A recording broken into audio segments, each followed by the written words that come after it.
ভারতের প্রাক্তন প্রধানমন্ত্রী রাজীব গান্ধীর শহীদ দিবস আজ। এই দিনটিকে স্মরণীয় করে রাখতে স্বেচ্ছা রক্তদান শিবিরের আয়োজন করে পশ্চিমবঙ্গ প্রদেশ যুব কংগ্রেস কমিটি। আজ বিধান ভবনে আয়োজিত রক্তদানে কাশ্মীরে সন্ত্রাসবাদী হামলায় নিহত পর্যটকদের স্মৃতিতে শ্রদ্ধাঞ্জলি অর্পণ করা হয়। এদিনে রক্তদান শিবিরে উপস্থিত ছিলেন রাজ্যসভার সাংসদ তথা প্রাক্তন প্রদেশ কংগ্রেস সভাপতি প্রদীপ ভট্টাচার্য, ছিলেন কংগ্রেস নেতা জাজেদ আনোয়ার, যুবনেতা শেখ রাজা, অর্ঘ্য গণসহ বহু বিশিষ্ট ব্যক্তিবর্গ। এই রক্তদানের প্রধান আহ্বায়ক কাসিফ রেজা এই রক্তদান শহীদদের স্মৃতিতে সমর্পণ এমনটাই জানালেন উদ্যোক্তারা। राजीव गांधी जी ने बहुत अपना खून दिया हमारा देश को रक्षा करने के लिए, तो हमारा आज तो यही शपथ लेना बहुत जरूरी है। हम भी तैयार है खून देने के लिए, हमारा देश को रक्षा करने। जिस तरह से देश में हालात है, नफरत के माहौल, ये नफरत तो बंद करना चाहिए। जो नफरत तैयार करने के लिए बंदोबस्त कर रहा है बीजेपी गवर्नमेंट और बीजेपी, इसको बंद करना आज बहुत जरूरी है। सर कैसे बंद? नफरत बंद करना, प्रेम बहुत जरूरी है, सबको भालोबासा बहुत जरूरी है, जनमत तैयारी करना बहुत जरूरी है, पब्लिक जागरण होना चाहिए, नफरत को हटाना चाहिए। कांग्रेस की जानिब से जो पुनर्गठन का इनेकाद किया जा रहा है, पर क्या मैसेज देना चाहते हैं सर नौजवानों? आज राजीव गांधी जी की पुण्यतिथि पर सिर्फ आज नहीं, हर साल ही youth Congress blood donation camp हर जगह करवाती है। और आज सिर्फ राजीव गांधी जी का पुण्यतिथि के अलावा भी हम लोग पहलगाम के इश्यू को इसमें जोड़े हुए हैं। और ये जो ब्लड हम लोग दे रहे हैं हमारे शहीदों के लिए भी एक ट्रिब्यूट है। और जो विजनरी ताकत थी राजीव गांधी जी की, वो हम हमेशा मिस करते और मिस करते रहेंगे। राजीव गांधी जी हम अमर रहे।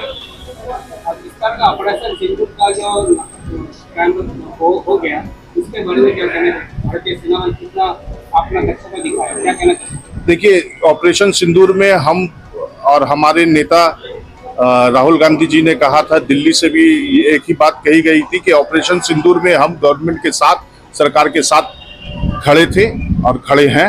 उसके अलावा जो है, जिस तरीके से हमारे सेना बल ने, चाहे एयरफोर्स हो, चाहे आर्मी हो और चाहे आपका नेवी हो, सब ने बहुत अच्छा काम किया है और हमने बहुत अच्छे से ये लड़ाई को जीत हासिल की। अभी तक कितना ब्लड डोनेट किया है?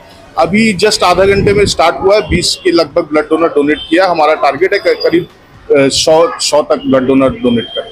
सर कुछ शक्तियाँ ऐसी हैं जो आपस में हिंदू मुस्लिम की नफरत से अपनाती है, ऐसी शक्तियों को आप पर क्या पैगाम देंगे? मैं ऐसे शक्तियों से यही बात पूछना चाहूँगा कि जब आपको खून की ज़रूरत पड़ती है, आपके फैमिली वालों को खून की ज़रूरत पड़ती है, तो क्या आप देखते हैं कि वो हिंदू का खून है या मुस्लिम का खून है? हिंदू और मुस्लिम करके राजनीति ही होती है। आज खतरे में ना हिंदू है ना मुस्लिम है, आज खतरे में जवानों की नौकरी है, जवानों का फ्यूचर है, बूढ़ों का मेडिक्लेम है जो सरकार नहीं दे पा रही है। ये हिंदू मुस्लिम सिर्फ और सिर्फ मुद्दे से भटकाने वाली बात है, इसके अलावा और कुछ नहीं। आपका पूरा नाम? मेरा नाम है काशिफ रजा और मैं Congress youth Congress leadership committee का मेंबर हूँ।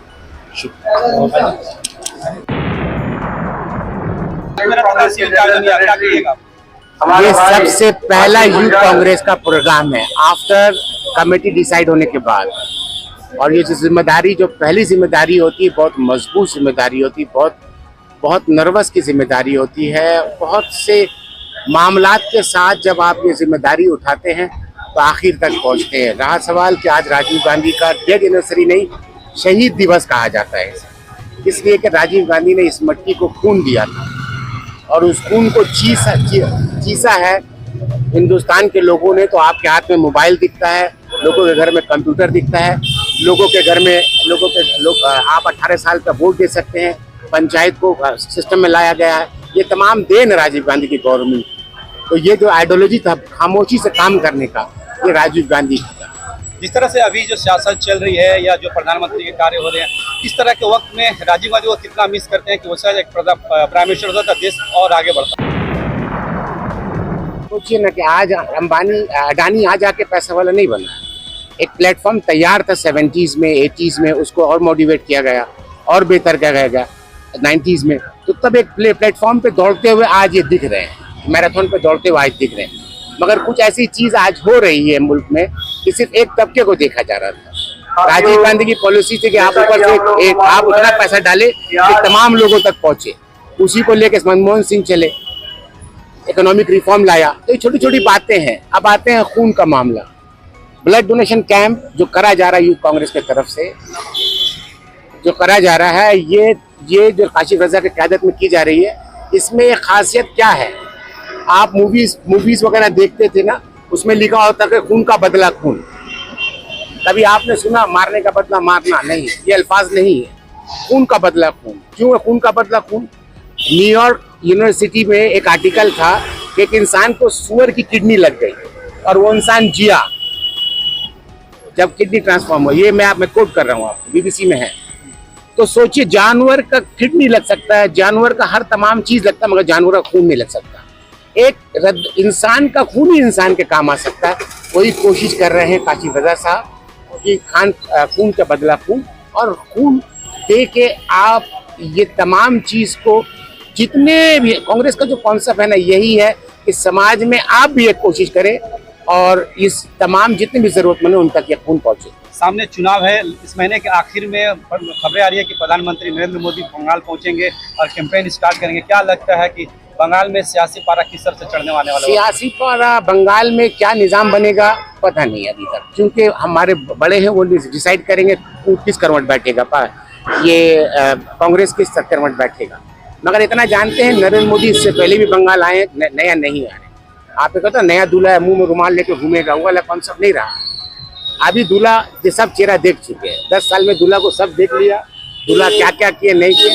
अब देखिए आगे आगे क्या होता है, क्या इब्तिदाई शेर होता है क्या, मगर बंगाल की हुकूमत से नहीं सक्सेस करेगी। नॉर्थ कोलकाता में टीएमसी का नया कमेटी गठन हुआ, आज देखा यार इस कमेटी में एक भी मुस्लिम नहीं है, तो उसको किसने दिया? आप जाके पूछिए ना, जो मुसलमान के ठेकेदार बनते हैं, जो मुसलमान को बोलते हैं बाबू दो ममता बनर्जी को वोट, उससे जाके पूछिए सवाल। ज़ैद अनवर तो शुरू से बोलते हुआ रहा है, आपका इमामत रहेगा, मुसल्ला रहेगा मुसलमान का, कलमा रहेगा मुसलमान का, अजान रहेगा मुसलमान का, नमाज रहेगा मुसलमान का, और मुबारकबाद देंगी एक खवातीन, कौन? ममता बनर्जी साहब।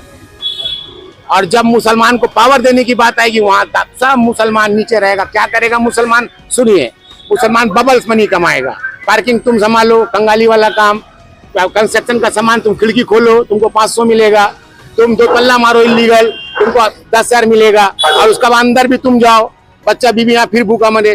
टाइम बिन के लिए बबल्स मनी मिलेगा 10 दिन के लिए, 10 दिन के बाद खाया पिया खत्म किया, 10 दिन के बाद खत्म। तो मुसलमान इससे क्या सीख मिलता है कि पावर आपको नहीं देगा, दामाद आपको बना लेगा। क्या बना लेगा? दामाद बना लेगा, जीजा बना लेगा, पावर नहीं देगा। पावर भैया का पास रहेगा, दीदी का पास रहेगा। क्यों? इस तरह का कॉन्सेप्ट। और उसके बाद भी मुसलमान नहीं जागे तो फिर अल्लाह ही अल्लाह।